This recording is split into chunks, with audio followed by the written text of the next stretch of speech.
Praise the Lord. இன்றைக்கு நாம் எடுத்துக்கொள்கிற வேத வசனம் ஏசாயாவின் புஸ்தகம் 31ஆம் அதிகாரம் 5ஆம் வசனம்.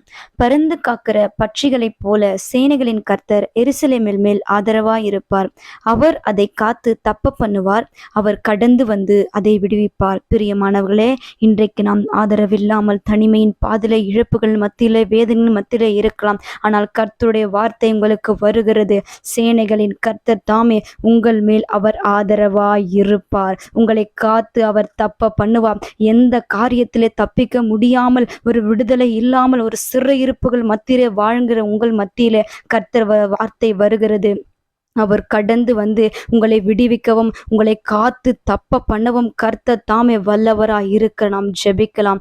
அன்பின் மகா இரக்கமுள்ள எங்கள் ஆண்டவரே, கர்த்தர் தாமே இந்த நாளிலே ஆண்டவரே, இந்த வசனத்தை கேட்டுக்கொண்டிருக்கிற ஒவ்வொரு பிள்ளைகள் மீது ஆண்டவரே, உம்முடைய ஆதரவுள்ள கரம் ஆண்டவரே, உம்முடைய விடுவிக்கிற கரம்